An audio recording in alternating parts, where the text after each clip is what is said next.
Once upon a time, in a sprawling forest where sunlight dappled through the canopy, lived a panda named Rebecca.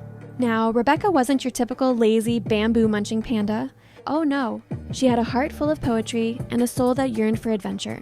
She saw beauty in everything, from the dew on a spider's web to the grumpy expression on the face of the forest's most notorious resident, a sly, cunning, and devastatingly handsome fox. This wasn't just any fox.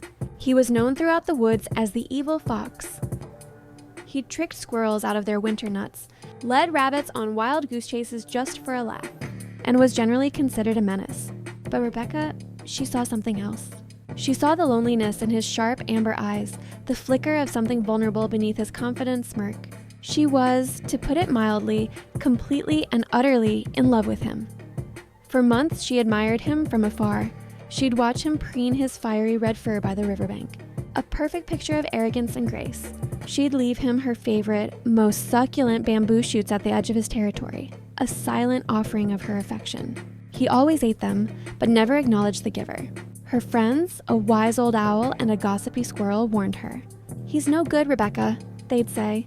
"He'll break your heart." But Rebecca, ever the romantic, believed her love could change him.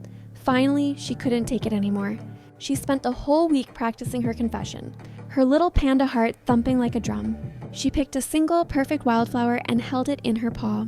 She found the fox napping under a willow tree, looking almost peaceful. Excuse me?" she began, her voice trembling. The fox's eyes snapped open.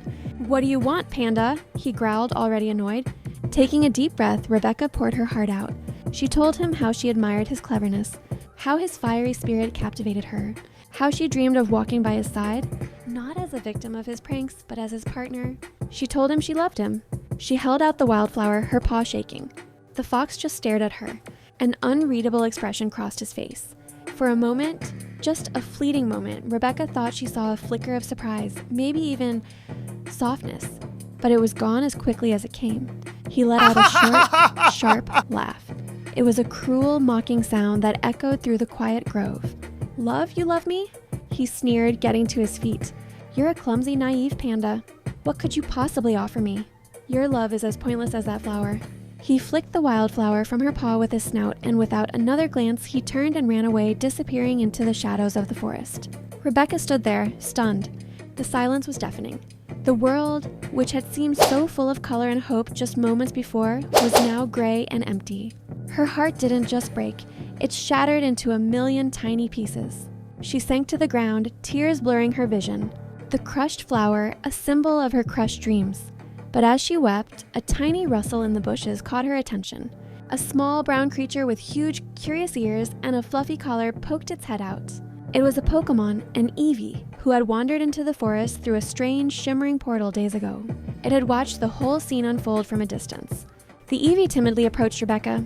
It had seen the fox's cruelty and the panda's genuine heart. It nudged her paw with its head, making a soft, comforting sound. Rebecca looked up, her tear-filled eyes meeting the Eevee's wide, empathetic ones. In that moment, she didn't feel so alone. The Eevee licked away a tear from her furry cheek. This wasn't a grand, passionate romance. It was a quiet, gentle connection. The beginning of a new kind of love, a friendship born from the ashes of heartbreak.